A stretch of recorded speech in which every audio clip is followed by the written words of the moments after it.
Thanks so much, Lindsay. Um, hi everyone. Welcome to the August Learning Collaborative. I'm gonna actually let Bree welcome us in today. So just wanted to say hi and love all the positivity for fall during our heat advisory. Let's-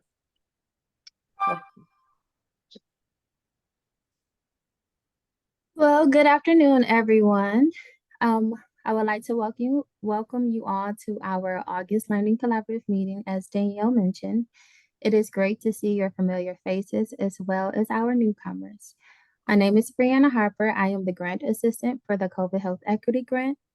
The meeting today will be recorded and shared along.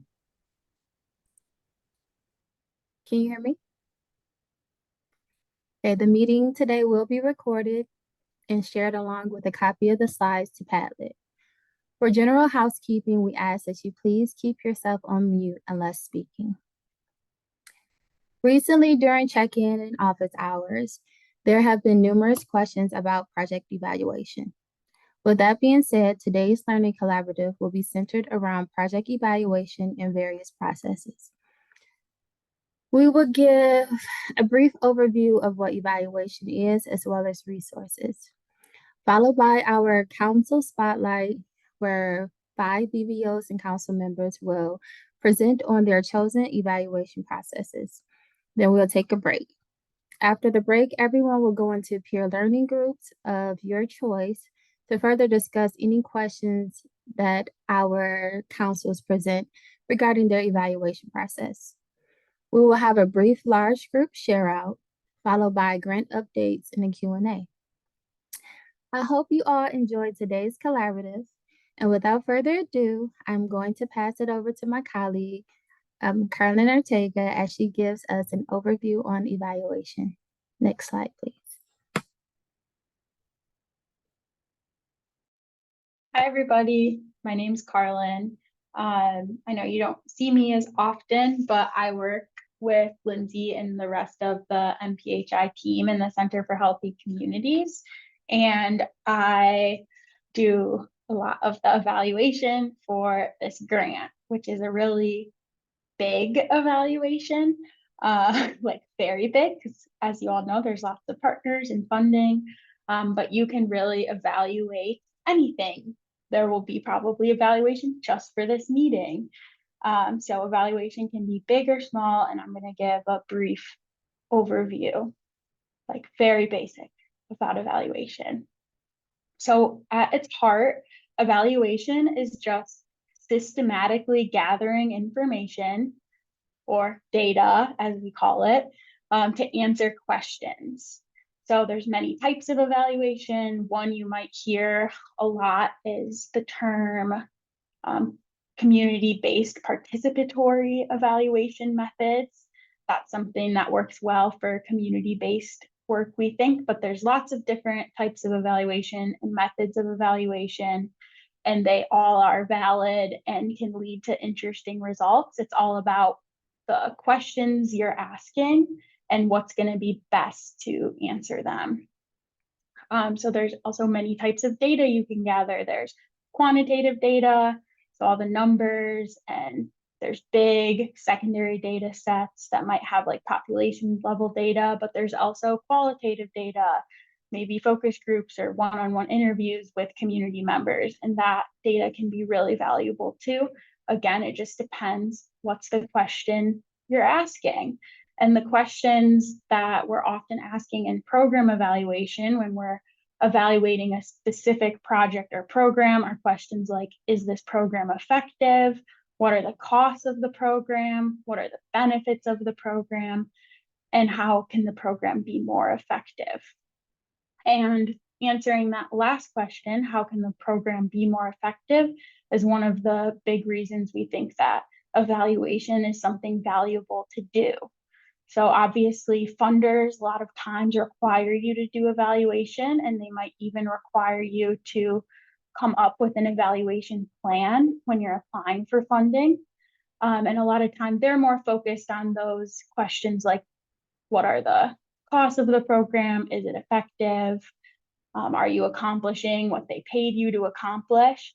But we think that internally, evaluation is really valuable too because of that last question, how can the program be more effective? So evaluation a lot of times is something required that you kind of have to do for external people, but it's not just a requirement. It's something that when you design it right and you design it with and for your community and you ask the right valuable questions, it can be really useful for us too. So if you go to the next slide, I have an example here. So I said evaluation can be really big, like this entire 5-year grant at this point, or it can be really small. So in this example, I'm going to walk through what kind of a logic model would look like for if we were baking cookies. So you could evaluate just baking cookies. And logic models are something that can be kind of overwhelming when you look at some of the more complicated ones, but really they're just a simple way of thinking about your program and where you're starting and where you want to go. And it can be useful to think through all of these categories: resources, activities, outputs, outcomes, impact, to see how they connect and flow into one another. And also because you can do evaluation at all of these different steps. So a lot of times funders tend to be focused maybe on that outcome category or maybe outputs, and those are important. But also we can, and that's called outcome evaluation, but also we can evaluate the process. And that's where we can sometimes find those places to improve. So at every step of the way, you can ask questions and you can collect data. There is numbers or qualitative data that can be collected in all of these different phases. So we're always starting with our resources or our inputs. So in the case of baking cookies, those are our ingredients. We've got eggs, butter, flour, hopefully sugar. If it doesn't have sugar, we're not baking cookies anymore in my mind. So you have obviously things like the number, you know your recipe, how many eggs are you starting with, how much flour, but also qualitative information like what type of flour, and then that's what you're starting with, your resources. Then you move into activities, or sometimes people say strategies, and that's the actual tasks that you're going to do, your grant activities. So in this case, we're cracking the eggs, we're putting the ingredients in a bowl, we're mixing them, turning on the oven, all those kind of steps of the recipe. And again, you're going to be able to ask questions about this. How long did the cookies bake for? What was the oven temperature? All those kinds of questions are part of the activities. And if you were doing a process evaluation, like recipe development, you could adjust your resources you're putting in, like the amounts of your ingredients, but you also would probably make adjustments to your activities, right? Like, well, those cookies were a little burnt. Maybe we want to take them out of the oven a little earlier next time. You know, a good recipe, I always like when they don't just have the numbers of like cook for X length at this temperature, but I like when they describe what the cookie should look like too, right? Like it should be set around the edges, but gooey in the center.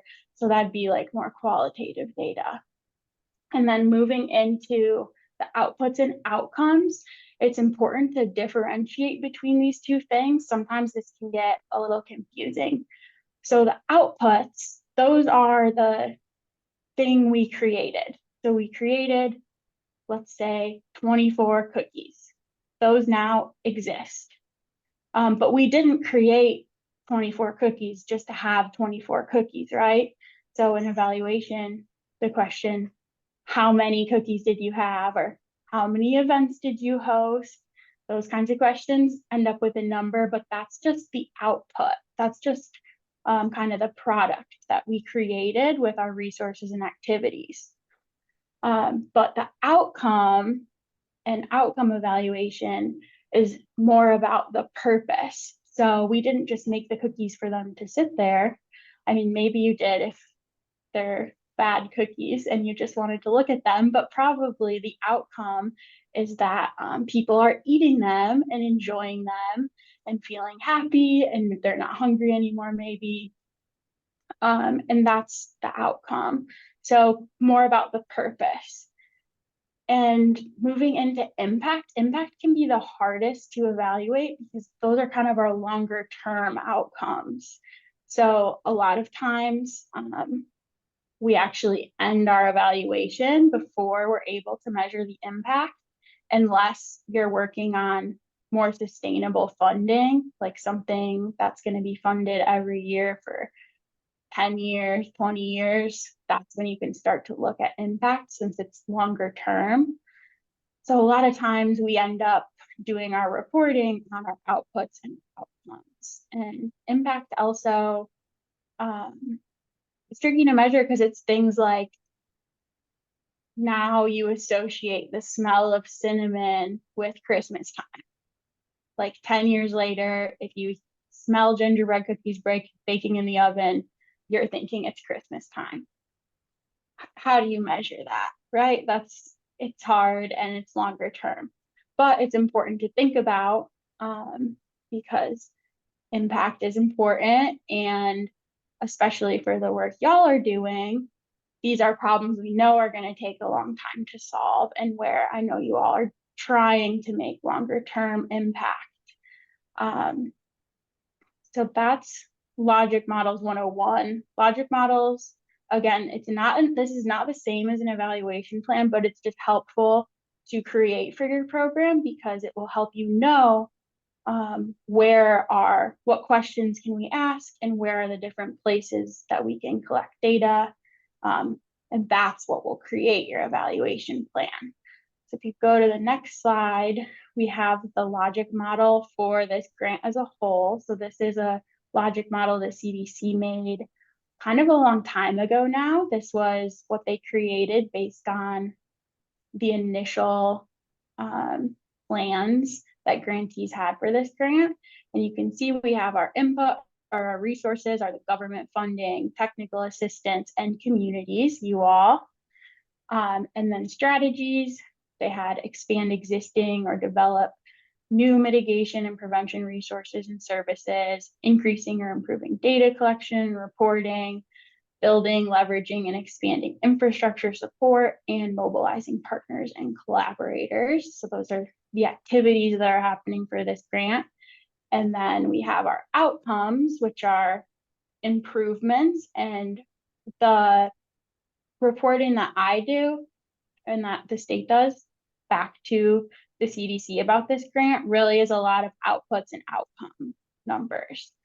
When we move to our ultimate goal, the impact of this grant to reduce COVID-19 related health disparities, those are not really something that we're looking at as the local evaluator that much.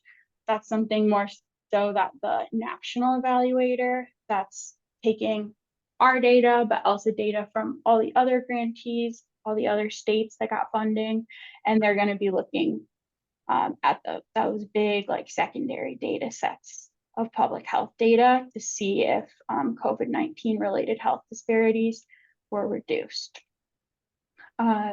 So I don't know if you all have seen this logic model before.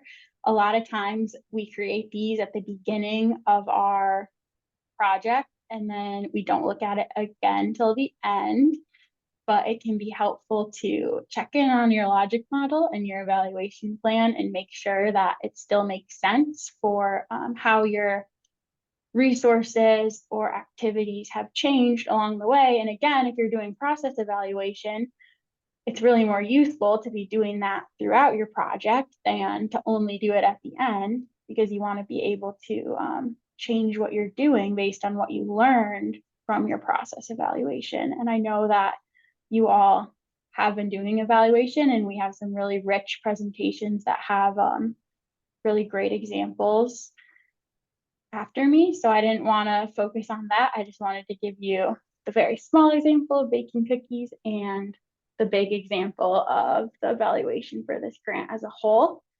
And I have a slide that I won't talk through, but the next slide is just a bunch of resources. And if you click on the links, they'll take you to these kind of resource libraries, tools, places that can help you if you're trying to make an evaluation plan. Any questions?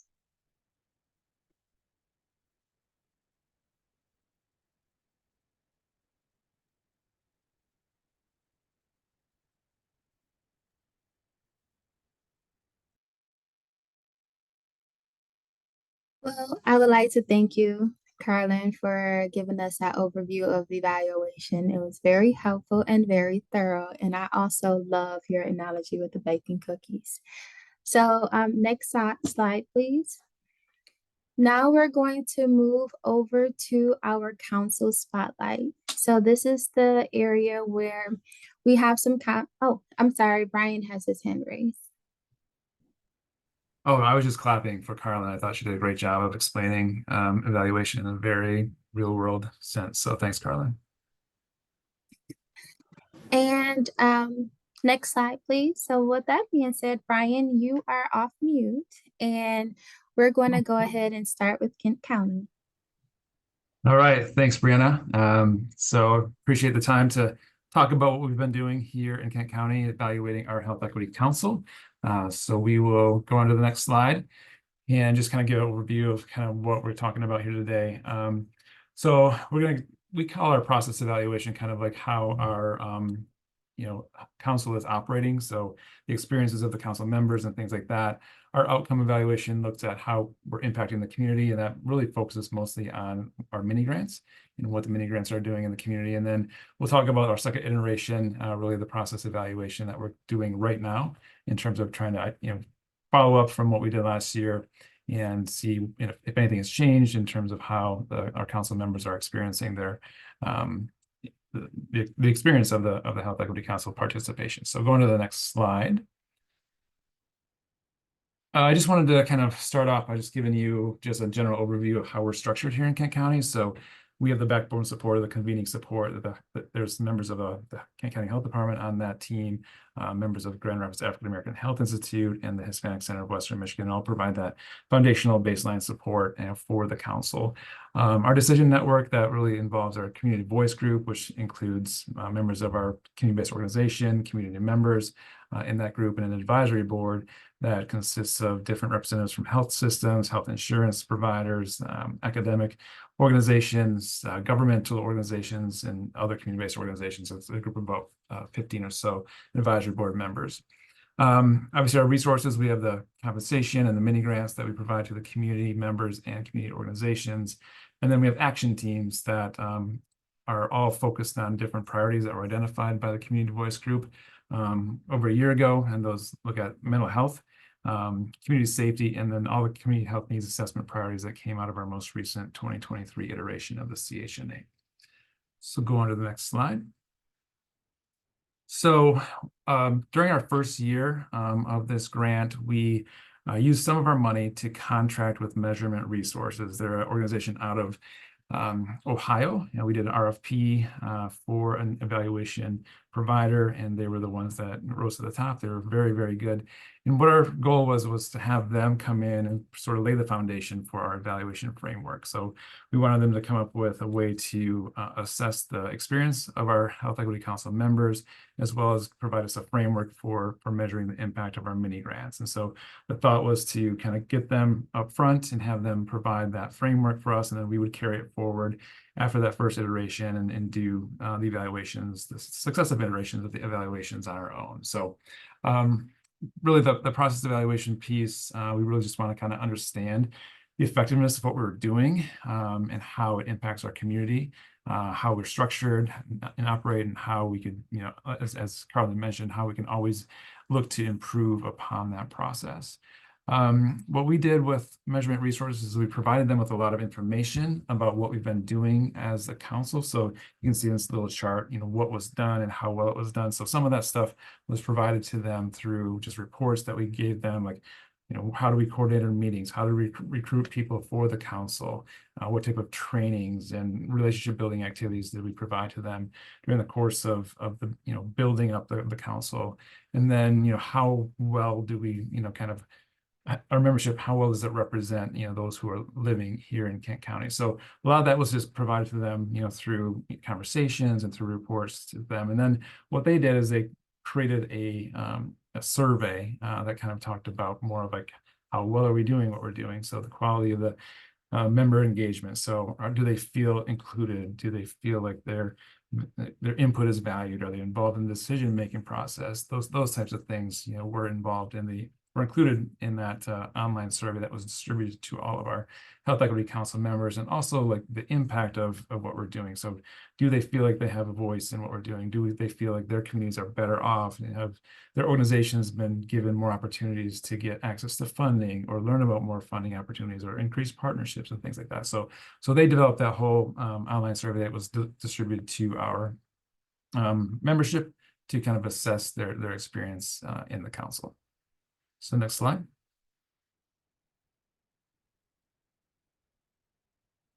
So this is just some of the outcomes that came from that evaluation. So, you can see some of the successes here. One of the big things was securing long-term funding, not only through MPHI and MDHHS, but we were able to get some funding from other sources, like the Kellogg Foundation, and then really providing those low barrier access to those unrestricted grant dollars through the mini grant process.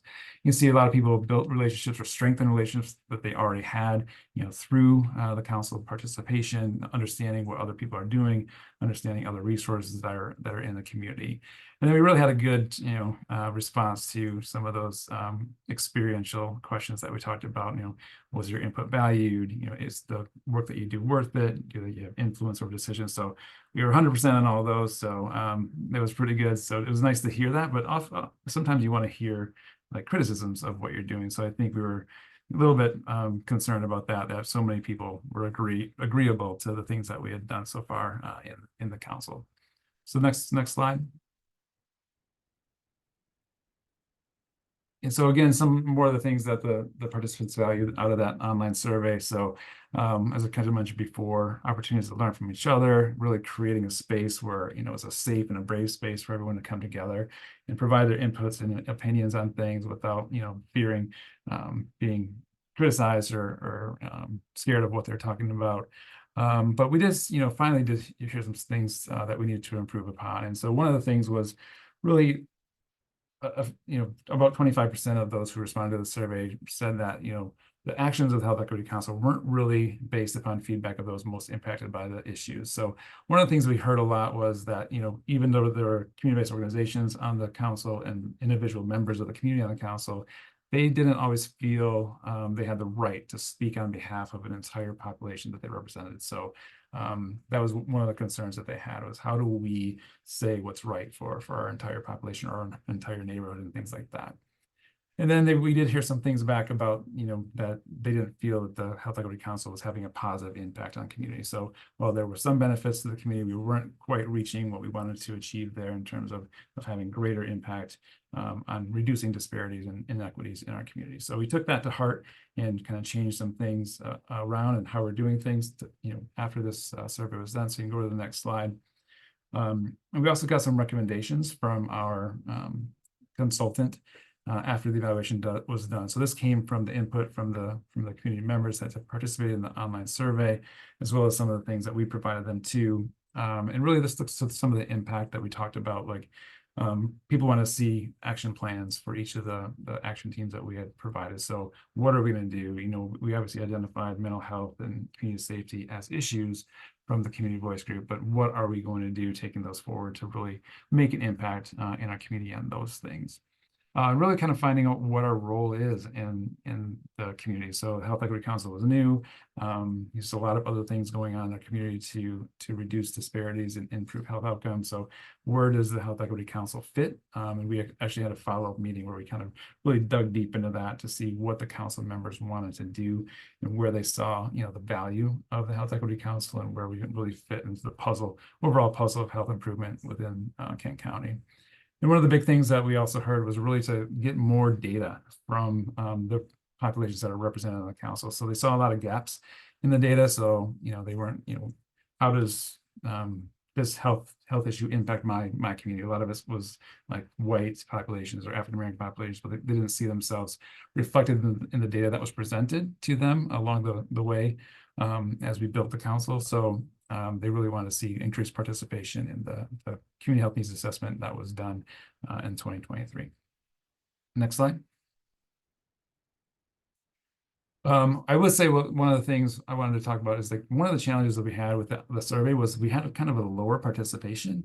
I would say that about a third of the people on the council participated in that survey. So we really saw that as an issue and wondered why that was. So we tried to make some changes as we did the second iteration that I'll talk about in a little while. The second part of it was just really kind of understanding the outcomes and the impact in our community. So with our mini grants, like I said, measurement resources created outcome frameworks for each of the mini grant recipients. And really basically it was something to guide them, through their process, the implementation of their project, really to kind of give us at the end of the project period, like a summary of how the money was spent. So obviously they submit proposals and we get input on what their deliverables are, but we really want to kind of have a final summary of how they use the money. So that's a piece of the outcome framework. We also will develop outcome measures for them based upon their deliverables that were mentioned in their proposals. Sometimes we do ask, how are you going to measure success? And some of them will provide that information in their proposal, and we'll just kind of pull that from those proposals to include in the outcome frameworks. Some people don't do a great job of that, and so we kind of help them along to create outcomes for their project, for each of their deliverables. We do share these outcome frameworks with them when they're developed, and kind of ask them, do you feel like you can meet these deliverables? Do you feel like you can measure these outcomes that we have included in your outcome framework? And if they say, yeah, we're all good, then it's fine. They're finalized and sent to them. Sometimes we kind of have a back and forth to say, what is more easily measurable for you, and then we kind of make those changes and then finalize those documents. Then we ask them to submit these reports within 2 weeks of the end of the project period, and along with their final invoice. And so it just gives us a way to understand, how well that they meet those deliverables that they put forth in their proposal, and then kind of determine, can we, provide them with a full funding, for what they did, or that sometimes they fall short, and we have to kind of talk through whether or not they can receive the full funding from the mini grant. Next slide. This is just an example of one of those outcome frameworks that we provide to each of the mini grant recipients. And you can kind of see at the top there is just that summary of how the money was used, and kind of was it used for staffing? Was it used for project activities? And then each of the services provided that they indicate in their proposals. And then, as Carla mentioned, some of these are outputs, it says outcomes on the right side, but like in this example, total number of food distribution events that this certain organization held, total number of households reached. So that's like more outputs, because this organization was providing food to migrant families in northern Kent County. They also were providing referrals to community resources and things like that. And the second row looks more at some of those outcomes. So they were actually doing a survey of the members that came to these events, to ask them certain questions about changes to were their basic needs met? Did the services you received enhance your family and create a healthier living style for them? And so you can see some of those outcomes that Carlin was kind of talking about, that we're trying to gather through these surveys that this organization was utilizing in their project. Next slide. So this is just talking about what we are doing right now. So we're right in the thick of this. We're doing a second iteration of our process evaluation. And so we really want to touch upon some specific things that really popped up over the past year. One being meeting attendance and meeting participation. We've kind of seen meeting attendance fall off a little bit. Even when people come to the meetings, they're maybe a little more quiet than they used to be. They're not participating as much as they used to be. So we're kind of trying to tease out why that's happening. We want to gather more information on community input, like I said before. Are they feeling comfortable with providing the voice of their communities? What can we do better to get more input from or representation from community? Look at some of the impact about the council, and finally, just that overall and operation and general experience of the council. So those are the 5 main categories that we included in this year's survey. Go to the next question. First line. So just some of the questions that we asked here about meeting participation. Are you feeling respected, valued, heard during those meetings? Do you feel like you have the necessary knowledge to participate? Are we want to try to tease out, do they come to the meetings and they don't feel comfortable talking about a specific topic and they need more knowledge about that? And then kind of the importance of participation, and do you feel comfortable challenging some of the approaches that are there? So we're trying to just kind of figure out like why they might not be speaking up in the meetings and things like that through some of these questions. Next slide. And then finally, or not finally, but with the impact, we're trying to figure out, some of the things that we wanted to improve upon, with the Health Equity Council participation, the data collection. Did we do a better job of providing those communities with information and data about their specific populations? How are the mini grants received? Do they feel like those are impactful in the community?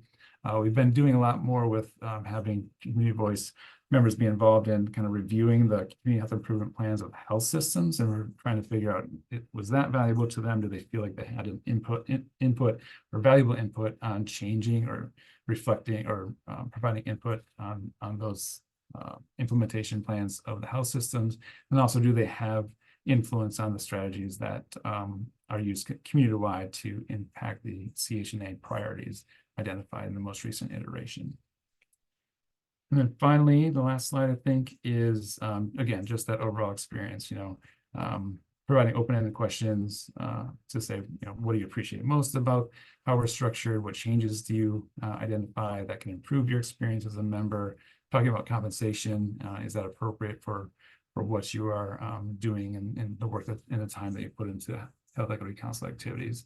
One thing that we're seeing is that we don't get a lot of input on the open-ended questions. So that's one thing we want to try to figure out a better way to do.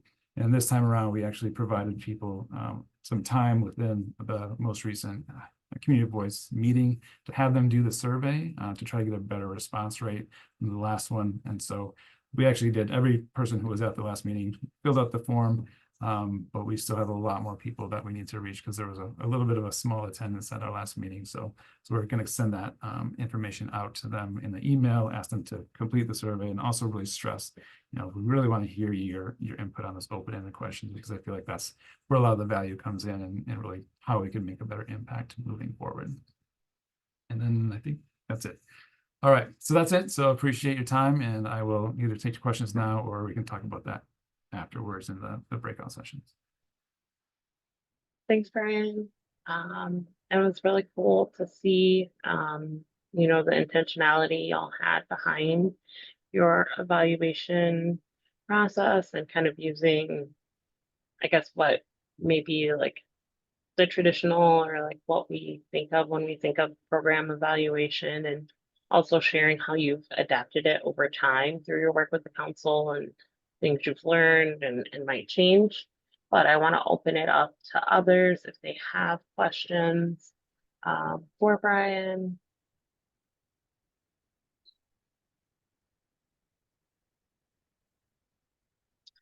Cool.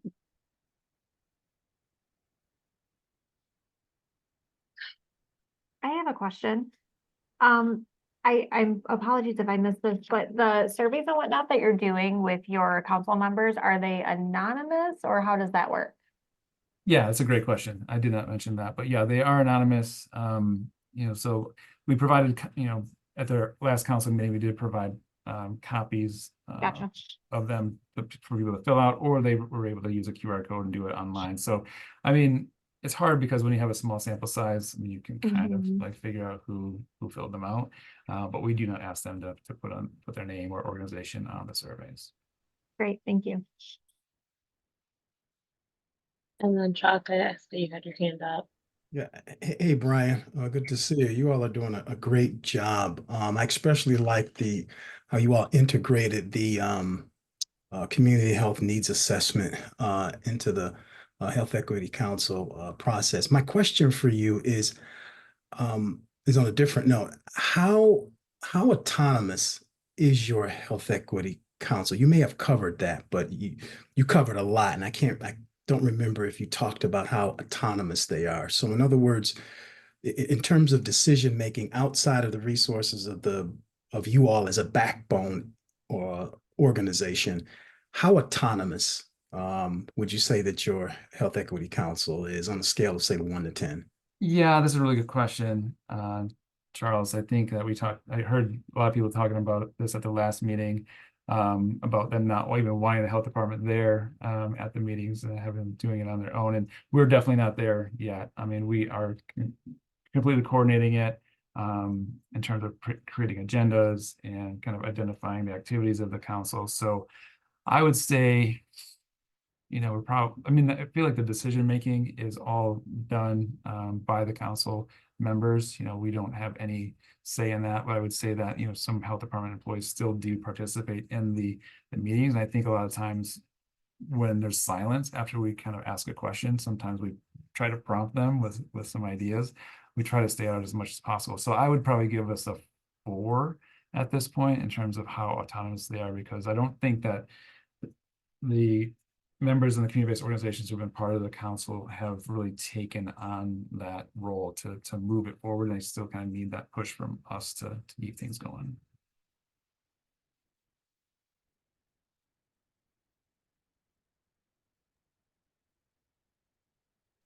Looks like Calvin has his hand up. Oh, hey, Colin. Hello, how's it going today, Brian? Good, thanks. I just love the whole process of evaluation because it just got my mind just working in all kinds of ways. And the community needs assessment, that was the one thing that like I thought was great when we think in terms of equity. And so what it prompted in my mind though, because I keep hearing the word community, community, community. And so like, how are we defining community? Is there like a, way that we actually define community? I hear that question asked a lot. And I think it's a great question. And I think that, I think we tried to sort of create a more granular approach to our community health needs assessment this past year, and like really engaged the community-based organizations that were part of the council to really have them be a part of the data collection process. We provided them with stipends to be able to take the survey out into their communities and get responses from their communities. So, we got a really good response from our New American population. We got a really good response for our disability population. So I think even though like the CHNA is often just like, the entire community, the entire county, I think we were able to do a better job this year of really segregating the information into specific communities that where we can kind of create a pocket of data for the New American community or the disability community. And so that was really one of our major intents this year, is really to fill those gaps and let people see themselves or their communities in the data. And so I still think we kind of come together, like I said, as a whole CHNA, but really, we really made an effort to try to provide those specific populations with data that they could use to take and improve their communities with what they're doing.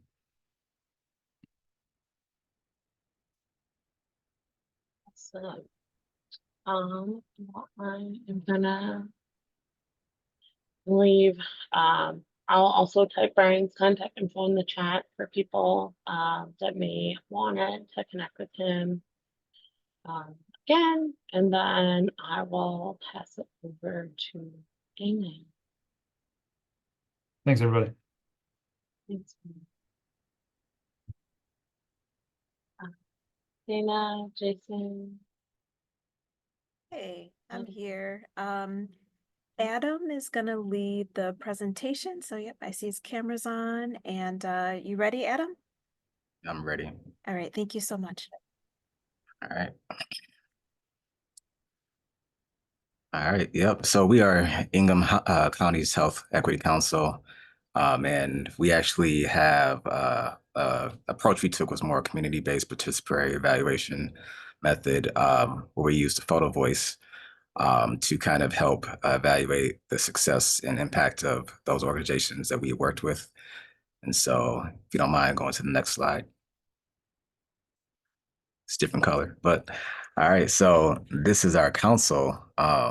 We have about I think about 20 members that are pictured or listed. And it's a diverse group of individuals from various backgrounds and representations of organizations, and also just community individuals as well. They actually range from, I'm thinking of myself, I'm actually a council member as well, and I have an organization that represents faith-based groups, but also there's organizations on our council who also represent Latino groups, as well as indigenous people, as well as, trying to just remember off the top of my head, refugees, and other groups such as that. And so we also have doctoral healthcare workers as well. So again, it's just a diverse group of people that came together to make up our council. And we've been meeting, on a monthly basis as well. And what I love about our group is we are involved in the decision-making processes, and to the point where it's even the checks and balances of having me as an admin team member too. Dana and Jason recruited me to kind of make sure the council's voice is even being represented in the back end. So I think that was very wise and creative for us to do. And so, and even having me be a part of this presentation, I thank you guys for allowing me to step up. Can you go on to the next slide? So we actually took, again, a different approach. We actually created a photo voice, as you saw on the first slide. These were the organizations that we actually interviewed. These are our community organizations who were awarded the grant funds for the first or second year. We had about, I think, a total around 30 in that range, but we have 16 organizations that were interviewed. Again, these also have different diverse backgrounds and representations. I see Punch with Lunch. They represent serving community members who suffer addiction or harm reduction, have different harm reduction needs. There's also, again, faith-based groups. There's a doula group that represents doulas and mothers.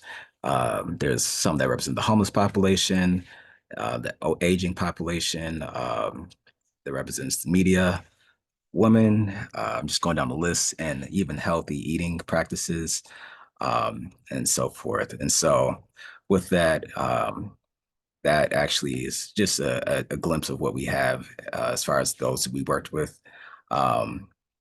I want to say the process that our council members were even a part of, were even from the part of scoring the grantees and selecting which ones were awarded for those 2 years that we awarded the grantees. They also provided technical assistance to our grantees, and shared and promoted the organizations as well. We also had feedback surveys that we had shared or implemented to help get feedback from our grantees to help improve the process of how do we, meet or support them as organizations, not even just during the grant period, but beyond the grant period. And so then we also this year, we took on a new approach, which was the photo voice, to help capture their stories. And so let me see, before I go to the next slide, the next slide will be a glimpse of the photo voice. But before we go to that slide, let's see. Yeah, let's go to the next slide. The next slide is actually the questions. I had to preview that on my screen. So next slide is questions, if you don't mind. Oh, sorry. I actually go back to I apologize. I'm trying to watch 2 screens at once. So Ingham County, the Ingham County Health Department, the Capital Area Health Alliance, and HE Council, as well as the awardees, were part of this project. The Photo Voice Project. We did this in spring of 2024. This year, we worked with our partner, Risky Studios, which is African-American owned studio based in East Lansing in Ingham County. And so we did some audio recording with Q&A with our 16 grantees that were listed on the previous slide. And the goal was to really, the why is an opportunity to enhance the voice of our community partners and their work within health equity. And so then the next slide, if you don't mind. So as the next slide comes, I will say that the use of this approach definitely helps deepen and widen the voice of their of our grantees. I know that our Ingham County Health worker, which is Dana, who's on the call, she one of her hopes is that the commissioners would see these stories and be influenced and encouraged to make change. But photo voice projects typically do affect policymakers because of the stories that are shared. It also shows the diversity of voice, but also how there's a common theme between the answers. And so our photo voice was, I think we had about three, I don't know how many sessions. We had a lot of sessions because I was there for at least 3 of them. But it was about 3 different days that I know that we were there, and we had involved our council members to help interview some of the awardees and they get their stories. We had about 8 questions we asked the 16 organizations. And so we were grateful to get a strong participation from the organizations. One of the questions we asked, I'm just going to share the one, but there are 8 total, as you can read the slides. But the reason I'm reading one is because we have a video that I'm going to share after the slide that has the answers, the responses. We're going to play some of that. And each question, the videos are about 20 minutes long. But again, the goal is that as you listen, you'll see how the flow is, how each question that's asked, there's a diverse response from different organizations that were a part of each recording. And so included with that are the photos as well. And they're actually going to be housed in our website. I forgot to add that into the slide, but there's a website. We share our council information in 2 spaces, one on the Ingham County's website and as well as Capital Area Health Alliance website. So the first question just reads that social determinants of health are generally grouped into 5 domains: economic stability, education access, and quality healthcare access, and quality and neighborhood and built environments, social and community context. Which of these 5 do you think most remarkably impacts our community? So that's the first question. And then this video will kind of share those responses in the next slide. But before we go there, I know you're going to go there. Before we go there, I do want to just glance over a few of the other ones just to show that there's a diversity in the questions we asked, because I know we have plenty of time. So families, this question number 2, families face a wide variety of issues in our community. Basically just asking, do you perceive the need of government organizations community organizations and government are available to attempt to meet this need? Do you perceive that the need is met? If no, then why? And thank you for sharing that link. Number 3, what role do health equity focused programs play in addressing housing security? We have an issue. We found in our region that housing security is actually an issue. There's a couple of groups that are organizing and partnering with us to help make an impact on the state level as we are housed by the Capitol. So that is an actual important question that was asked to our members. Again, question number 4, can you share personal experience with health in this community? Question number 5, without access to healthcare, health suffers. Do members of this community have equal opportunity to access healthcare? Number 6, if you had more financial support, what more could you do? And there was a funny answer. It was like, they have more money, they'll impact more people. It's just kind of short and simple, but obviously there's need for more resources, and so we're hoping that as we continue to work together, we'll find and allocate more resources. And we don't definitely thank the state for assisting with just helping us shift our mindset and how do we raise more funds to continue the work and make it sustainable. So question number 7, what investments should government be making into the leaders of community organizations? And lastly, how can a business or organization support your efforts? And it was a call to actions for the organizations that spoke. They were able to ask people to support them directly. And so now we can move on to the next slide, and you can play it for about, I'll say 3 minutes, and we can then go to questions afterwards. Might have to hit it one more time just to play.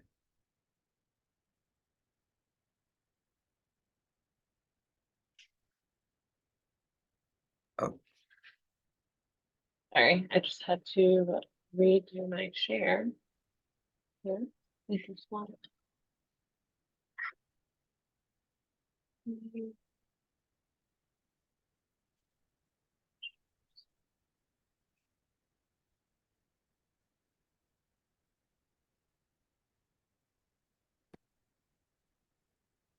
Domains.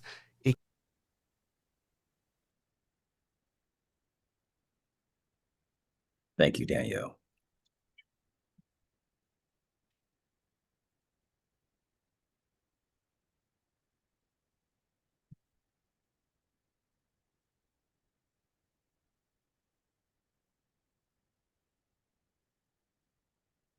The first question.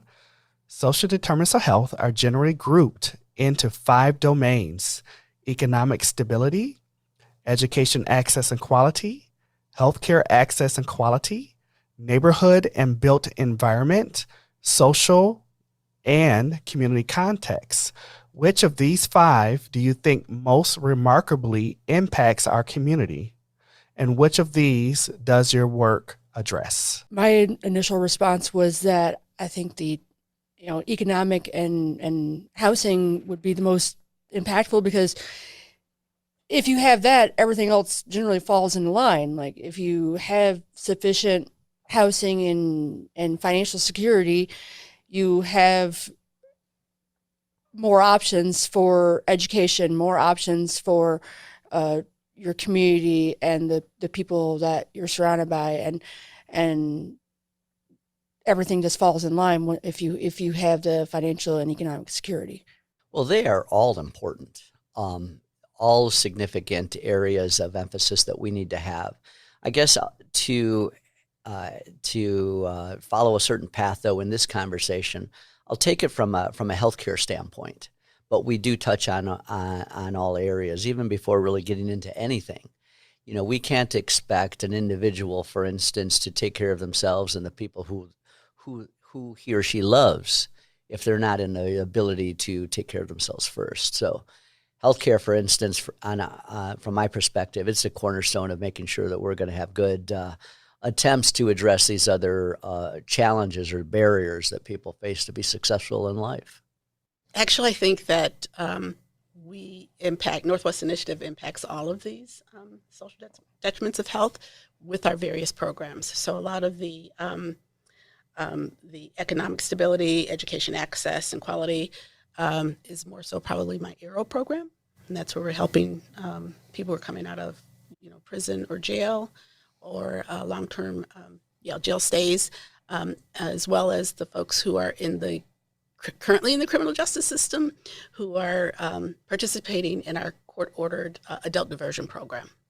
So we help them from start to finish with a lot of things to do with housing and health needs and food. I mean, some of everything, but that definitely getting them into education. So, for example, people are coming or who have just gotten into the criminal justice system. If they haven't finished high school, they have to automatically get into our GED program in order to finish their education during this process.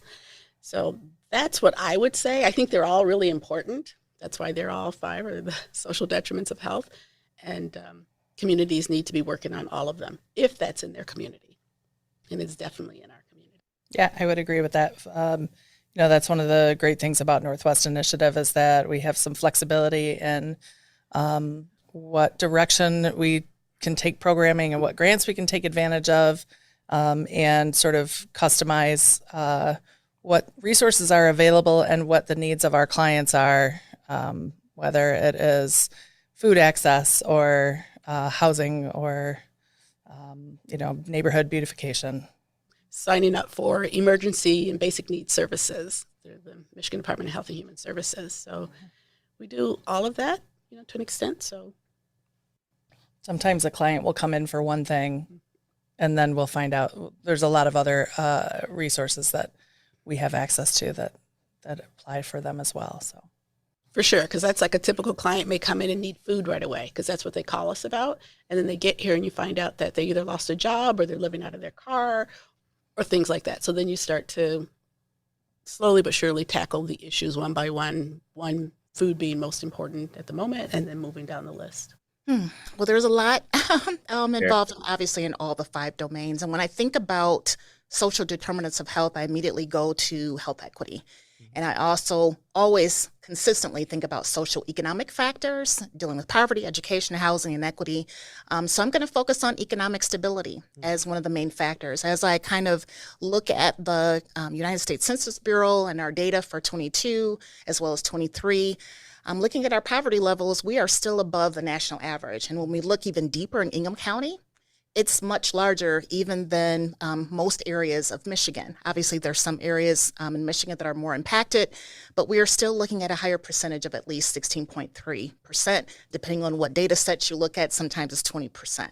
So there's a lot of work that still needs to be done in terms of poverty and making sure that we address the basic daily living needs of average families. So eating, bathing, having education, having transportation, having funds, having health insurance, having food security, all of that is based on money, right? So this is how we operate. This is how we survive and thrive. And so in my mind, economic stability is definitely one of the key aspects.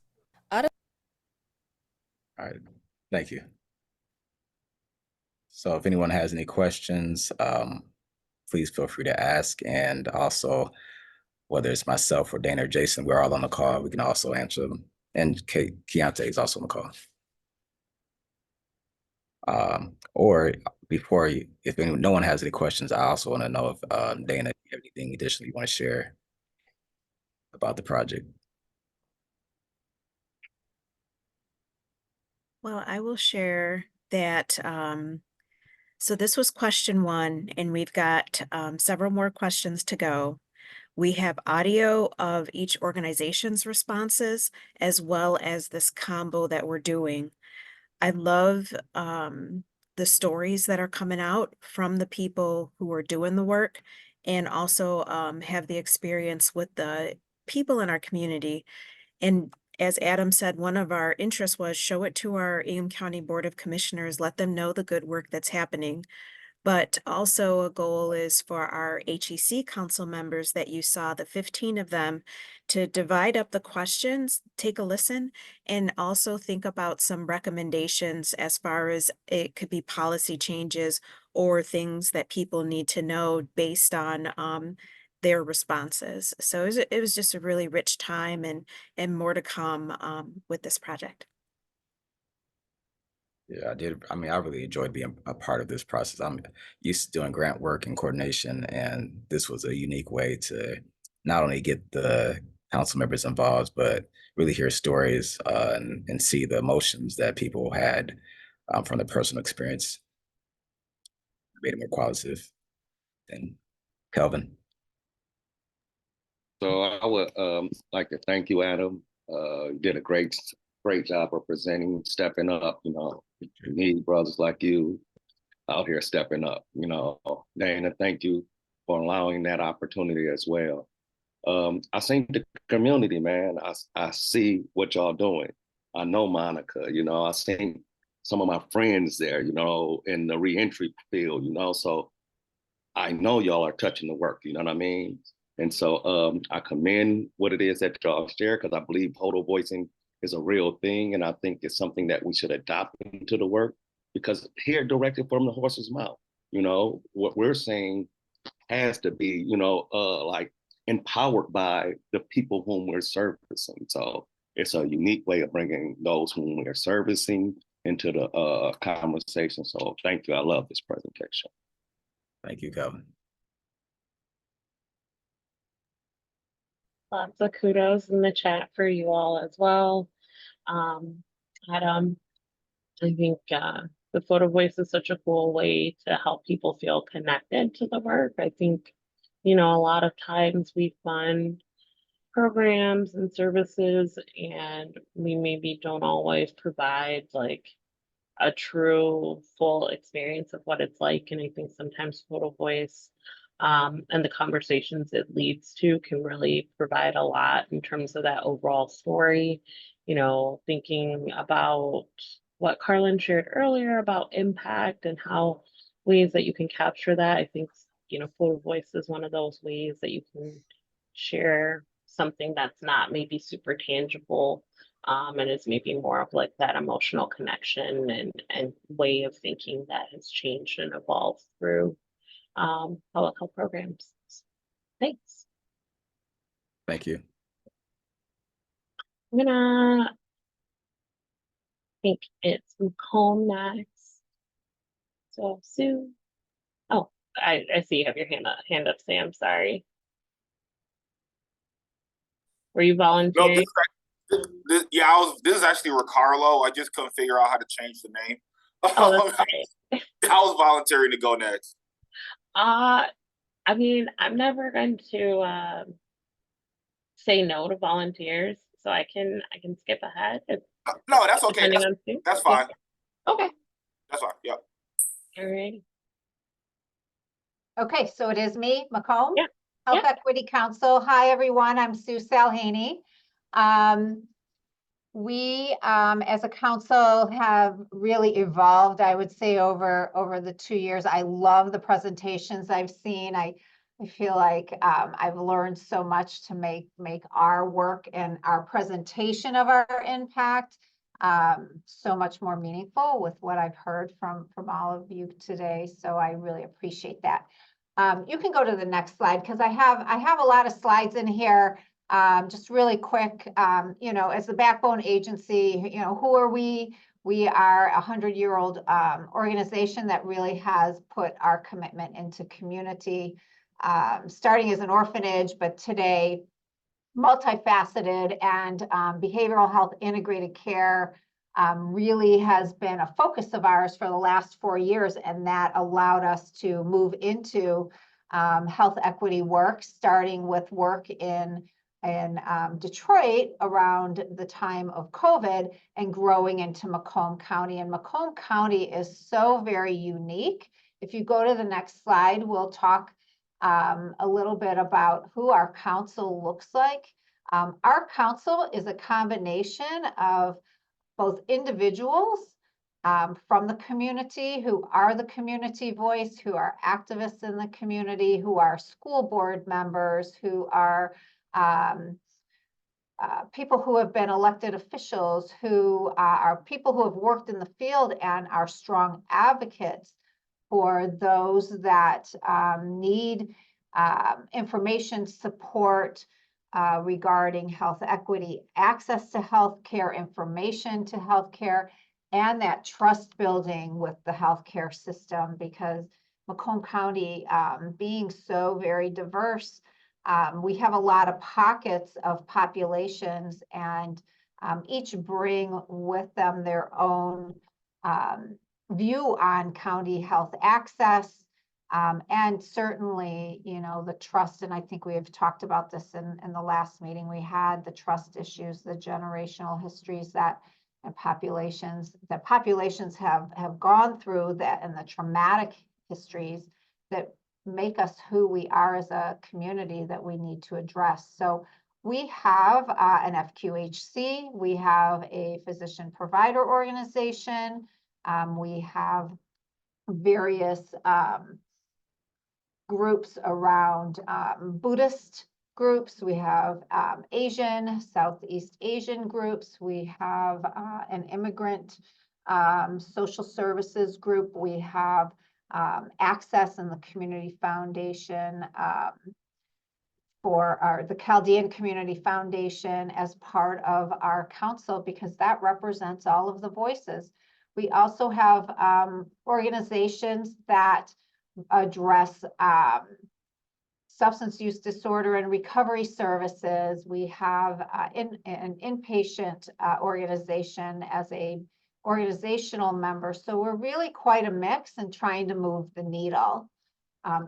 We started with this assembling of the council, really, again, to reflect lived experience and health expertise. If you go to the next slide, I'm going to walk through, you can go past this slide to our even next slide. Our goals we set up as a council, and the council really determined what those were. As the backbone organization, we find ourselves leading and facilitating the meetings We do have a coordinator who, right now that position is in transition, but that person leads and coordinates the monthly meetings that we have, but we really want to hear from our council. And our council made these goals based on their knowledge of the community, as well as what our grant was. One of the highlights of our goals, though, was really to focus on training community health workers to continue our work well beyond the existence of our council. We hope that our council sustains into, well into the future with different opportunities for funding, et cetera. But we know that boots on the ground and community health workers can continue that work around health equity, health education, and access. So that's been a big focus of what we have done as a community health equity council. Next slide. So just to step back to our year one, we really were creating from the ground up, like all of us, and we created different materials. We had mini grants, and we hosted community events through those mini grants. We reached several thousand individuals in our community, which we were really proud of. Our council originally did vet, and actually they were the group that approved the mini grants. So it was really left in that way to the council to try and guide the work. Our resource magnet, while it sounds like it's just a magnet, has really proven to be something that has become a very important item that we have produced as a council. It has resources throughout the community for all the different areas of health, so physical health, behavioral health, substance use services, those important SDOH, resources and community-based organizations. It's a pretty sizable magnet, and it's something that we, much to our surprise, got a lot of feedback on how powerful of a tool that was, just as simple as it was. We were really proud in our first year. Also, we trained 16 community health workers that are embedded in different practices, in different community-based organizations, and a couple of the healthcare systems. Next slide. Fast forward to this past year, we've grown to 18 council members. We have 6 individual members and 12 organizations. We distributed a community health survey totaling 715 responses. We set out on this community health survey, which we started in year 1 and finished in year 2, because we saw that the community health survey that had been previously distributed by the health department really didn't capture all of the information that the health department had hoped it would. And we are close partners with our health department, although they don't sit on our council. They are strong partners. And so we said, okay, we're gonna give it a try. And we were able to reach populations that the other survey had not. We were able to reach the very diverse immigrant populations. We were able to get representation from different age groups, across genders, across race and ethnicity, in a way that our health department survey really had a much more narrow view. And so our results were a little different.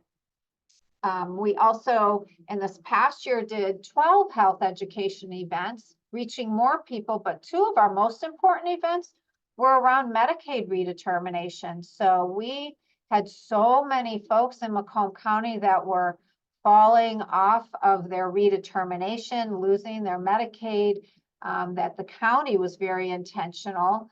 And we took up that charge as well. And we hosted 2 Medicaid redetermination events in Macomb County and in some of the most populous areas of the county to help people, guide them through the redetermination process. We had some of the health plans there to assist in providing information. And then we had community health workers there as well. And so that was really successful because for the people that we did touch and help, those were people that perhaps would have lost their health insurance. And so we're really proud of that.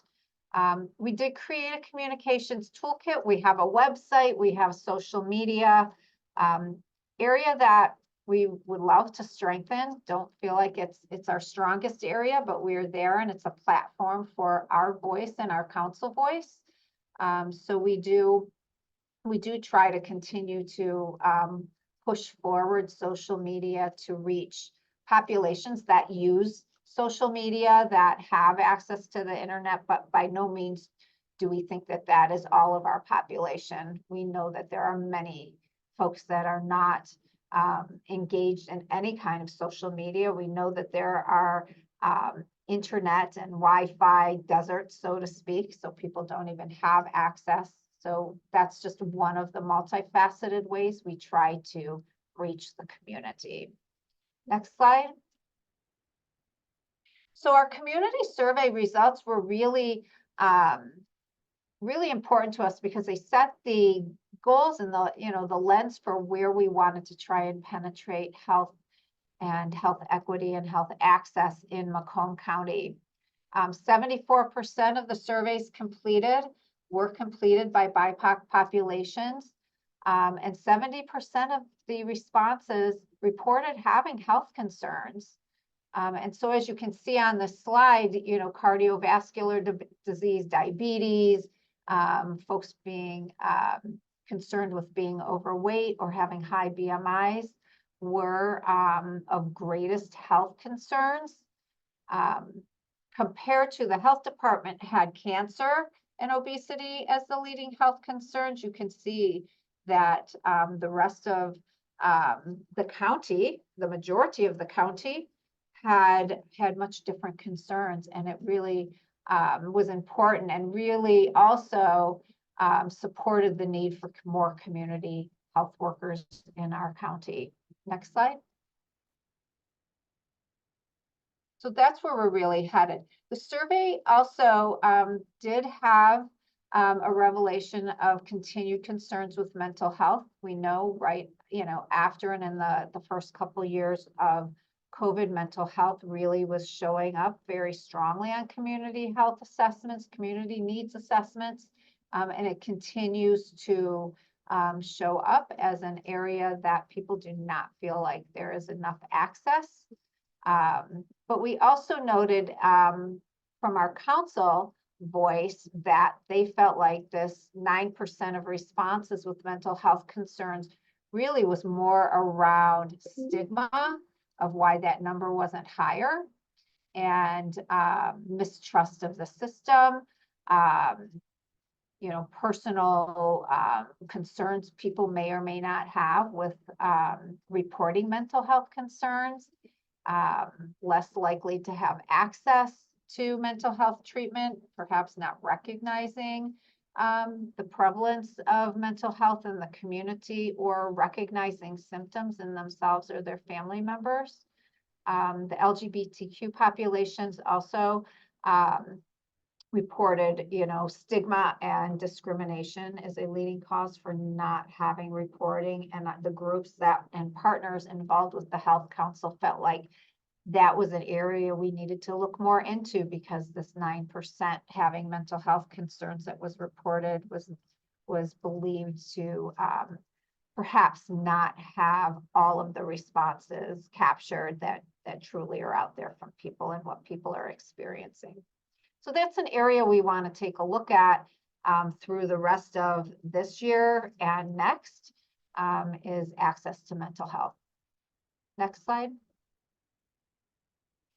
COVID-19, while it continues to be a common health condition that people are concerned about, only 4% in our survey mentioned that as their greatest health concern. However, we continue to make sure that we are speaking to not only COVID-19, but the long COVID and all of the aspects of health that relate back to COVID-19, including mental health. So we see that as a continued strong need, regardless of this 4% that actually revealed that as a greatest health concern in our survey. Next slide. So barriers to healthcare and addressing health concerns. I'm going to think that they're not coming to as a surprise to this group. Lack of affordable health insurance. While people have a lot of options, there's a lot of people that lost their Medicaid during the redetermination. People who are in the marketplace report still not being able to afford their copays or co-insurances. And so looking at ways to address that, having sliding fee or free healthcare, health education opportunities and access remain high. Transportation and language barriers in our county, language barriers have gotten in the way of many folks accessing healthcare. And then there was an other category that people filled in the blank for lack of support, legal status. In some of our immigrant communities, they are not seeking healthcare because they have a fear of their legal status here in the country. And then people are caregiving for others and are not attending to their own healthcare. Next slide. This is just a slide and an example of what we found in our Medicaid redetermination. I'll let you take a look at that, but I think this is actually an MDHHS slide. We use this also in our impact report because we take everything we do every year and we create and publish a report. And so our report is distributed to community-based organizations. It's distributed to local government. It's distributed to all of our partners, schools, anybody in the community we can get it to. And it looks much like an annual report. It's we don't try not to be text heavy. We have lots of pictures and quotes to try and reflect voice of people we're serving. But the impacts that we're talking about today are reflected in a way that is engaging from a reporting style. Next slide. Community health workers are our biggest accomplishment and our biggest impact. And so we've highlighted that throughout all of our impact report. We partner with Practice Transformation, which is a training institute here through Medical Network One. And in total, we've trained 34 community health workers, and we continue to offer training to individuals. And now additional training on self-care, on how to connect with community-based organizations, since there is now Medicaid coverage for that service delivery. And that will continue to be our focus because, again, we're looking at our long-term sustainability as a council and for our work. Next slide. We have done listening sessions with our community health workers. One of our council members, her organization, Coology, conducted 3 listening sessions so that we could determine the barriers community health workers are facing in the community and how we can streamline connecting community health workers to services for their clients and supporting community health workers and connecting their clients to follow-up services to have their needs met. We also had a number of different topics coming up in those listening sessions, like providing culturally competent care, researching and finding referrals, how community health workers can use their lived experience to help others. And we are doing secondary series of trainings for these community health workers to address all of these issues that they have brought up in the listening session. Our start for that is actually on September 14th. We're doing a community health worker summit in Mount Clemens. And then following that, we'll be doing a health fair where our community health workers then will go out and work with the community at large at our health fair. So we're really looking forward to that, and that, continuing to propel through the next year in terms of creating more opportunity for community health workers, as well as creating more community health workers through training and certification. Next slide. These are some of the perspectives of community health workers and their observations. I won't go through all of them because we have touched on them, but trust continues to show up, and with people's lack of trust in the healthcare system, safety concerns and domestic violence are showing up when community health workers are working in the field, that they are concerned with some of their safety in their field work and want some support in that, understanding how to connect to the concrete needs. And so that, again, is our next level of work with community health workers, to give them the tools they need to really be able to make a difference in the community. Because the work is all community-based. It's home-based, it's community-based, it's, some community health workers do work in healthcare systems, in hospitals, in doctors' offices, but many of them are out there in the field working, in schools and homes and community-based organizations. Next slide. Creating the community health network is what our summit is all about on September 14th, and the start of that work to really connect community health workers to each other.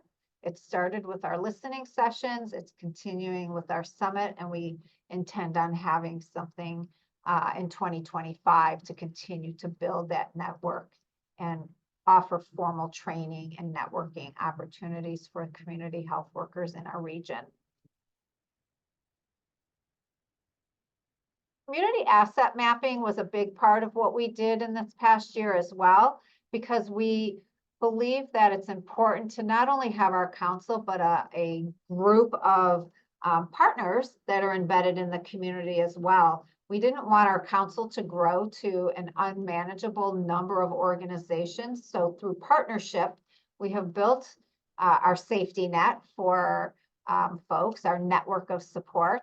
And we convened everybody in March, and that was a big event that we held as a council, bringing all of our partners together, having breakout sessions to discuss key areas related to health equity in our county and how to connect our partners to each other so that we are truly working together as a village to support the community as a whole, and ensuring that basic needs, health and wellness, are services that are accessible, that we are addressing people's housing, utilities, transportation.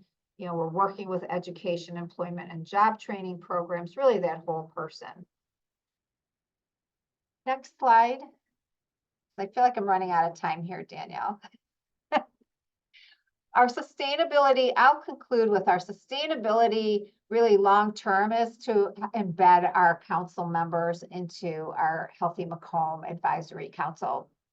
And that is our goal, to continue our work in partnership with the health department, to continue on, have our voices heard at a county level through the health department, and become a sustainable entity. So that is Macomb Health Equity. This is all wrapped up into our annual report we do, and we'd be happy to share that with all of you. Thanks so much, Sue. I think the only thing that I can think of as like a piece that you all do that I think is really unique is how you distribute your impact report. So I don't know if you want to share a bit about how you all kind of the intentionality you put behind that, but I think it's pretty cool. Yeah, our reach for the impact report really is to reach all levels of the community. And so while we have electronic versions, we do distribute, we have it on our website, we have it on all of the council members' websites are able to have a link, Judson Center, but we also are making sure that we are using our partnership network to distribute. We distribute both in hard copy and electronically. We much prefer to give people the hard copy because it's something tangible, it's something that people can see, they can refer back to. But again, local government, our local MDHHS offices, our healthcare systems, our schools, the mayor's office, we're trying to hit legislators that are from our districts and our county, so that all levels of government, community, cross systems are able to see not only the work we do, but the importance of health equity, right? And trying to lift up what we need to be doing, all of us together in the county, to come together to ensure everyone has access to healthcare, information about healthcare, is comfortable coming, and seeking healthcare. And so that distribution plan is very intentional, as Danielle said. I really appreciate how you all think about everyone to connect with, and then like the letter that you insert when you do mail the hard copies around like why the why. Significance and the why, and like really connecting it to each like audience, right? About like why they should actually open it up and read it. I think it's cool. Yeah, the why should you care? That's what we're trying to lift up to anybody that'll listen, because it impacts all of us. Thanks so much, Sue. Thank you. Calvin. Of course, Calvin got something to say. So thank you for your presentation. And I kind of I love the intentionality of your work, and just as you just expressed, like touching all areas of the community, right? And so my thought, when I hear community health workers, when I think of community, right, and I think of lived experience experts, right? So when I think of community health workers, may be quite different from a lived experience expert. Community health workers and lived experience experts aren't the same. Yep. How is it, right? And they only not the same in this sense, right? The work is the same, but I'll give you an example, right? With human trafficking, right? Human trafficking, people who have been victims of human trafficking generally don't talk to males, right? So they have their own like form of communication, right? And so in this, they're not necessarily trusting of people who are part of like programs, you know what I mean? They're more trusting, like a CHW worker, they're more trusting of somebody who has been trafficked, right? And so, and some of those people who have been trafficked or those lived experience expert don't necessarily want to be a CHW because of whatever reasons, they attach it to the systematic, things. How are we intentionally, or have you experienced anything in your development with regards to that particular issue? Specific to human trafficking, the community health workers we have that I'll say maybe come close to touching that are probably not folks with lived experience, as much as folks that are engaged in maybe organizations or are I won't call them peers, but one of the organizations on our council is a domestic violence organization. And so they have sent somebody, staff to go through community health worker training to work within their own population, within their own folks that they are serving. Whereas other organizations, they have, like with some of the immigrant populations and the immigrant services programs that we work with, they have selected folks from their own community to be, we have for some of the programs and some of the behavioral health or SUD programs, we have had people who are also certified peers do community health workers. So we try to encourage that kind of intentionality around that. We know not every population is going to be represented, at least right now, in who we're training, but we would love to have the ability to. But we know that what keeps coming up to us as a council and as a community health worker network is the trust factor. The trust factor that different populations, different groups have with healthcare, that have with community-based organizations, that have with government, or anything they perceive to be any of those. And so we're trying to wade through that and figure out how best to support everyone. So we're scratching the surface, I would say. I don't think, we're there yet, but we try to think with, thinking with intentionality. And I like that. Great presentation. And that's all I just wanted to put that into your mind. Thank you. Thanks. Great presentation, Sue. Thanks so much, Sue. Thanks. I think it's Carlo is next, if you're ready. As ready as I'll ever be. All right. Okay, can you go to our slide? Thank you. So I'm not going to take a lot of people's time today. We're all working in the same work. We're all doing a great job. We just have a little excerpt from our impact book. So last year, Muskegon's Health Equities Council's focus was mini grants. We wanted to be able to support the other grassroots organizations in Muskegon County. So that was our main focus, giving out mini grants. And if you see, we have Myrna Olsen. She's on the council, but she also received a mini grant for a Filipino Cultural Day here in Muskegon. That was a great event. So moving into this year, we are more geared towards partnering with those organizations, those other grassroots organizations.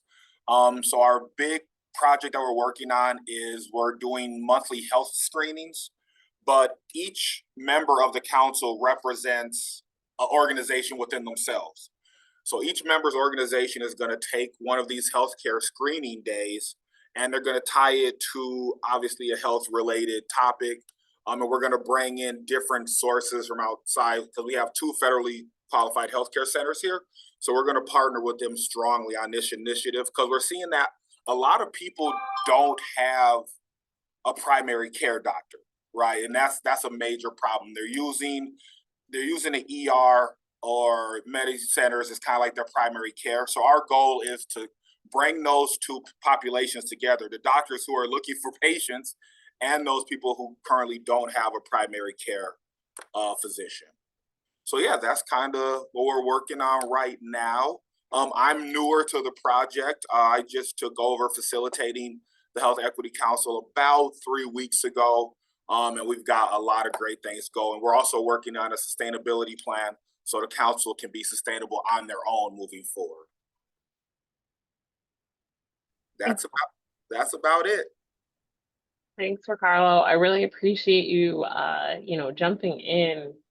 Being new, it can definitely be hard to kind of catch up on this, but the impact report that Muskegon's council did, supported by Access Health, I think was like a really cool way of just kind of creating that high level booklet, almost like a gallery walk of the different mini grants that they awarded and kind of shared their story.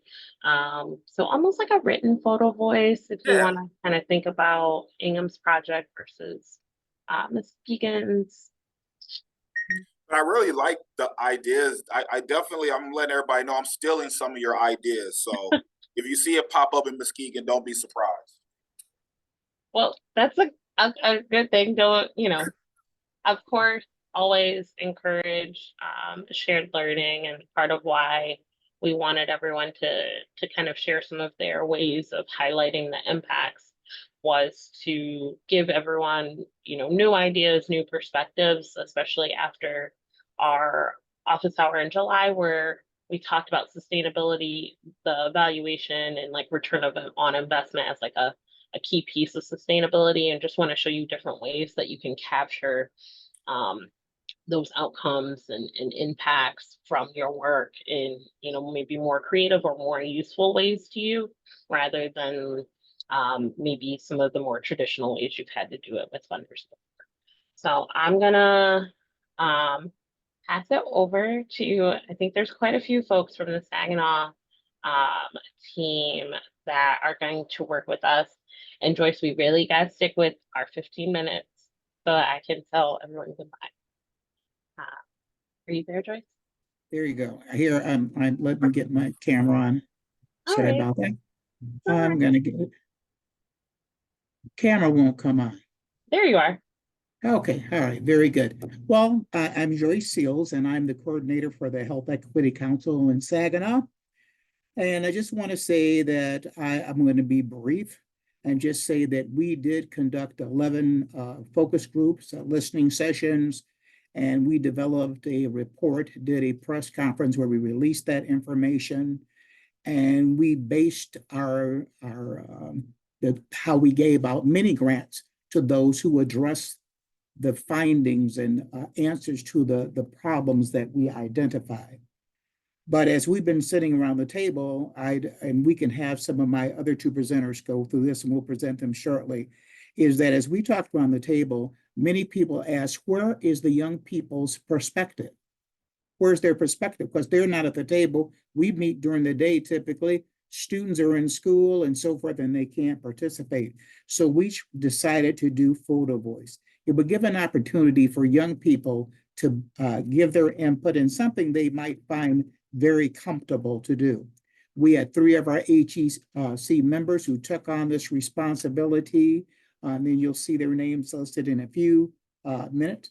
But I want to say that our top issues in Saginaw County, number 1 was obesity. For many of you that don't know, Saginaw County was the highest obesity, had the highest obesity rates in the state of Michigan.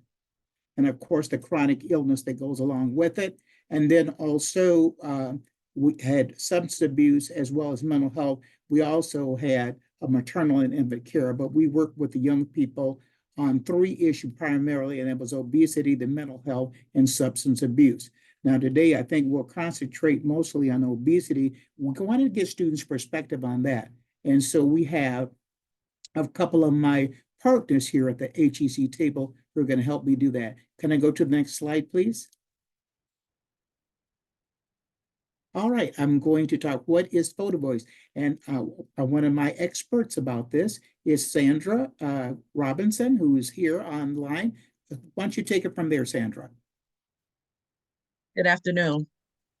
My name is Sandra Robinson, and I'm the prevention coordinator for the Saginaw County Prevention Coalition, and I assisted with photo voice. We did photo voice with obesity, and prior to that, we also had conducted photo voice using substance abuse also, and seeing it from the teens' perspectives. If you see on the slide, there's a definition of photo voice, and then I'm going to give you a quick overview of how I also explain it to people. And it says it's a photography method that allows marginalized people to share their experiences through digital storytelling, and it communicates and promotes participant voices and needs to policymakers, politicians, and the public in general. Some of the things that I usually tell people when it comes to photo voice is that you've heard the saying, a picture is worth 1,000 words, that a picture can convey more and with that photo than all the words that we write, and that's what photo voice does. Also consider photo voice to be communication at its finest. And the reason I say it's communication at its finest is because you have a photo you have words, you have thinking skills, you have creativity, you have engagement. The reason the youth were so involved with this and enjoyed it so much is because it was like a judgment-free zone. And they actually were excited to participate because they got the opportunity to show us through their lens what they thought about the subject. But some of the things we told them up front, there was no right or wrong. And this is how you see it and what you want to present. The other thing is it stimulated their creativity because they came up with all different kind of ways. Some students did the photo, there was also an infographic, there was a video. So they saw video in different ways, okay? And the engagement. Another thing about photo voice is that it's validation because it basically told them, I hear you. Not only do I want to hear you, but once we did the presentation and they were able to get before an audience of people, that was validation that not only do we want to hear you, but we are hearing you. And then when people gave them feedback, they were heard. So they were ready to do it again. I said it's important to know that they have not only a voice, but an opinion that's ready to be shared. And it's also a form of qualitative data. And we know with us working in this field, we're always looking for different types of data. So this is another way for data. And you can actually turn it into quantitative data also. We haven't reached that step, although we did use the quantitative data in the beginning. And then I want to say one other thing is that as I've looked at photo voice and watched it grow, we're going to expand it past just the teens. I see it as a good tool for community mapping. If we compare what the organizations see and what the teams see. Joyce, can I share one more example? Yes, please. Okay. You're going to see some photos, but one of the most powerful examples I think about, and the student ended up not doing this photo, but she had described to us and told us what she was going to do when it came to obesity. She saw obesity as a house, an abandoned house with trash coming out all over the place. And we was like, that is so perceptive. Not saying that that's the only thing about obesity, but she visualized it in her head and knew what she wanted to go out and take a picture of. Somebody else had pictures of like Ozempic. They saw some medication. Then other people had healthy things. But the point is you're going to get unconventional pictures also. And it is their voice, their creativity, and their opportunity to speak. Very good. And one of the beautiful things we had our university, we have our Associate Dean of the College of Social Work, who sits at our HEC table, Dr. Kathy McComber, who is here with us, and she partnered with our high school students in this photo voice project. And her students also participated, college students in the classes that she taught were partnered with our high school students in this project. Dr. McComber. Thank you very much. I teach a policy class in social work at Saginaw Valley State University in the undergraduate program. And my students are required to understand how policy works in communities. And this is a great opportunity for college students who will very soon be the behavioral and mental health providers in these communities to best understand how social determinants of health work and how to apply what they learn. So students met with my college students met with the high school students. They got to chat, they got to talk about what they think about community and obesity and lots of different things. And at the end of the end of the semester, we had a community event. Both the high school and the college students, significant others, so families, friends, communities came together. Students from the college had large posters with policies that addressed issues related to obesity, whether it was food programs, exercise programs, health programs. that were related to working with young adults and young people. And so they presented their policies, they gave recommendations on what our communities could do to impact obesity in young people. And this was made even more dramatic by the photographs that we printed and that the high school students were able to present as well. So the idea that we can bring communities together to talk about these issues, to address them in different and unique ways that allow the community to feel that it is a part of the change process, was really what we were excited about and interested in doing. We have since, if you want to go to the next slide, we have since presented our process. Oh, so here are some of the photos that our high school students took of what obesity meant to them. And then underneath each of these, they had brief descriptions. And then during the community event, they gave more elaborate descriptions of what these photos meant to them when it came to issues of obesity. We also had the opportunity to use resources in our community, a registered dietitian who talked both to high school students and to the college students about what obesity was and what it could mean to a person's health and what it could mean to a community. And so everyone was getting the same information.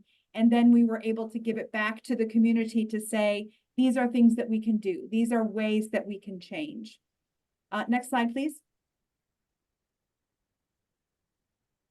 These were the students. So high school students, some of our college students, we were able to, it was great. It was a good collaboration and an excellent way to illustrate change in our community. Next slide, please. Ms. Seals and I, and Ms. Robinson too, I believe, participated in a community engagement conference here at Saginaw Valley State University and presented the Photo Voice project that we used and talked about how we did it. We built on the Photo Voice project that had been done in previous years with Saginaw County Public Schools related to substance use. And we built on that to then create the partnership that we had to work on the issue of obesity. And with that, I think I will stop. Ms. Seals. Well, thank you so much. It was a powerful piece to include youth, because so many times as we talk about all the great things that all of you are doing and what we were doing as well, that youth voice sometimes is absent from their perspective. Because as we began to talk with young people in our community, and Ms. Robinson and Ms. Inez Williams led the charge on that, they were saying, you guys thinking more about marijuana buildings than you do about recreation and things for us to do. They have opinions. All we have to do is ask, and we want to get their perspective because their perspective does matter. Thank you. Thanks so much, everyone. Does anyone have questions or comments for the Saginaw team?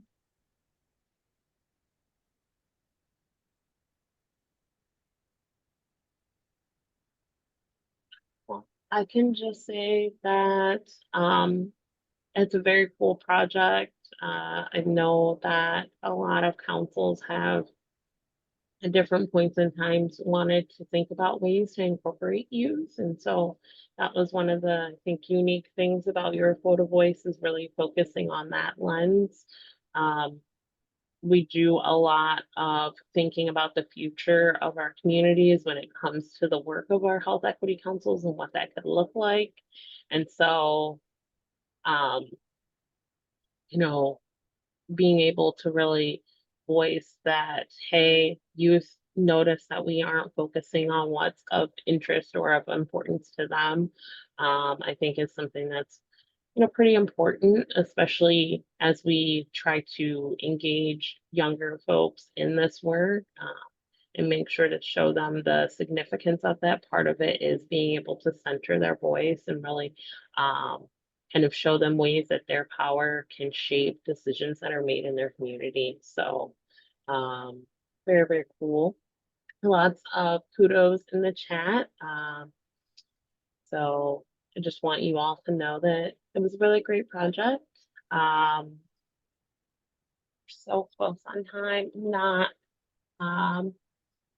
gonna have too much more. I'll kind of leave it open if folks had certain questions that they didn't get to ask of any of our presenters before we close out.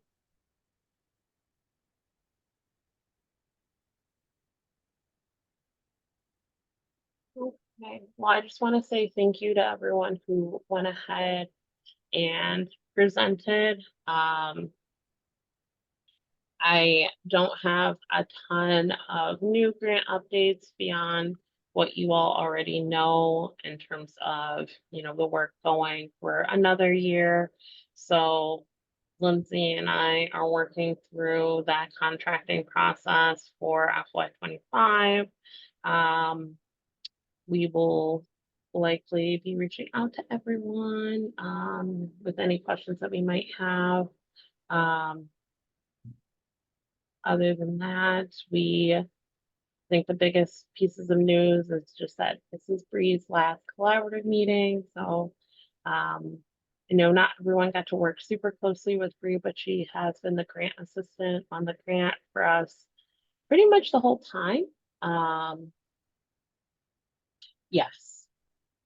So the slides will be shared, but Bree's been with us the whole time, really keeping everything really organized, being the magic behind a lot of our beautiful slides like the ones we had today.